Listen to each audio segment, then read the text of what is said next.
നമസ്കാരം.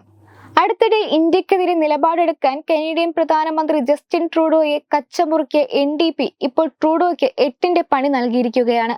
കനേഡിയൻ സർക്കാരിനെ പ്രതിസന്ധിയിലാക്കി new democratic party അഥവാ NDP സഖ്യകക്ഷി പിന്തുണ പിൻവലിച്ചിരിക്കുകയാണ്. പ്രതിപക്ഷത്തെ നേരിടാൻ ട്രൂഡോ സർക്കാർ ദുർബലമെന്ന് ചൂണ്ടിക്കാട്ടിയാണ് NDP നേതാവ് ജഗ്മീത് സിംഗ് പിന്തുണ പിൻവലിച്ചത്. സെപ്റ്റംബർ 16-ന് ഒട്ടാവയിൽ പാർലമെന്റ് സമ്മേളനം തുടങ്ങാനിരിക്കെയാണ് ട്രൂഡോ നേതൃത്വം നൽകുന്ന ലിബറൽ സർക്കാർ പ്രതിസന്ധിയിലായത്. ട്രൂഡോയുടെ ന്യൂനപക്ഷ ലിബറൽ സർക്കാരിനെ അധികാരത്തിൽ നിലനിർത്തിയതിൽ നിർണായക പങ്ക് വഹിച്ച പാർട്ടിയാണ് ജഗ്മീത് സിംഗിന്റെ new democratic party. Supply and confidence ഉടമ്പടി ഉണ്ടാക്കി 2022 മാർച്ചിലായിരുന്നു ട്രൂഡോ സർക്കാരിന് NDP പിന്തുണ പ്രഖ്യാപിച്ചത്.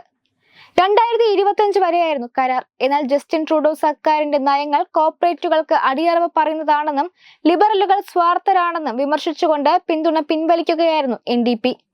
പ്രതിപക്ഷത്തെ നേരിടുന്നതിൽ ട്രൂഡോ സർക്കാർ ദുർബലമാണെന്നും ജനങ്ങളുടെ പ്രതീക്ഷയ്ക്ക് അനുസരിച്ച് ഉയരാൻ ലിബറലുകൾക്ക് കഴിയുന്നില്ലെന്നും NDP ചൂണ്ടിക്കാട്ടി. ഇക്കാര്യം വീഡിയോ സന്ദേശത്തിലൂടെയാണ് NDP നേതാവ് ജഗ്മീത് സിംഗ് അറിയിച്ചത്. ഖലിസ്ഥാൻ ഭീകരൻ ഹർദീപ് സിംഗ് നിജ്ജർ വധവുമായി ബന്ധപ്പെട്ട് ട്രൂഡോ സർക്കാർ ഇന്ത്യക്കെതിരെ നിലപാടെടുത്തത് NDPയുടെ സമ്മർദ്ദത്തെ തുടർന്ന് കൂടിയായിരുന്നു. നിലവിൽ NDP പിന്തുണ പിൻവലിച്ച സാഹചര്യത്തിൽ കനേഡിയൻ സർക്കാർ വീണ്ടും സമ്മർദ്ദത്തിലായിരിക്കുകയാണ്. പ്രതിപക്ഷ കൺസർവേറ്റീവുകളെ നേരിടുന്നതിൽ ട്രൂഡോ സർക്കാർ വൻ പരാജയമാണെന്ന ആരോപണം കൂടി ഉയർത്തിയായിരുന്നു NDPയുടെ പടിയിറക്കം. അടുത്ത വർഷം അവസാനമാണ് കനേഡിയൻ പാർലമെന്റിൽ തെരഞ്ഞെടുപ്പ് നടക്കുക. NDP തിരിച്ചടി നൽകിയതിന്റെ പശ്ചാത്തലത്തിൽ നേരത്തെ തെരഞ്ഞെടുപ്പ് പ്രഖ്യാപിക്കേണ്ടി വന്നേക്കും. എന്നാൽ രാഷ്ട്രീയ പ്രതിസന്ധിയില്ലെന്നും ഭരണപ്രവർത്തനങ്ങളുമായി മുന്നോട്ടു പോകുമെന്നുമാണ് പ്രധാനമന്ത്രി ജസ്റ്റിൻ ട്രൂഡോയുടെ പ്രതികരണം.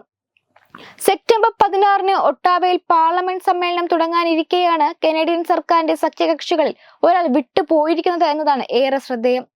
NDPയുടെ നടപടി ട്രൂഡോ സർക്കാർ വീഴുന്നതിലേക്ക് നയിക്കില്ലെന്നും പല ബില്ലുകളും ബജറ്റുകളും പാർലമെന്റിൽ പാസാക്കാനും വിശ്വാസ വോട്ടുകളെ നേരിടാനും ചേംബറിലെ പ്രതിപക്ഷാംഗങ്ങളുടെ പിന്തുണ ട്രൂഡോയ്ക്ക് ഇനി കണ്ടെത്തേണ്ടി വരും. പാർലമെന്റ് ചേരുമ്പോൾ അവിശ്വാസ പ്രമേയം ആവശ്യപ്പെടാത്ത NDPയുടെ നിലപാട് വെറും രാഷ്ട്രീയ കളി എന്നാണ് പ്രതിപക്ഷ പാർട്ടികളുടെ വിമർശനം. 338 അംഗസഭയിൽ ട്രൂഡോ നയിക്കുന്ന ലിബറൽ പാർട്ടിക്ക് 158 സീറ്റുണ്ട്. NDPക്ക് 25 MPമാരാണ് ഉള്ളത്. Web desk Tatwamayi news. Powered by Jyotis. Realizing your dream home. Our ongoing luxury apartments projects are Crown near Karivattam, The Square near UST Global, White Manor near Achigal Ambalatra, and Evergreens Luxury Villas near Tirumala. Call 90482 55599. Jyotis Building Promoters Private Limited, Thiruvananthapuram.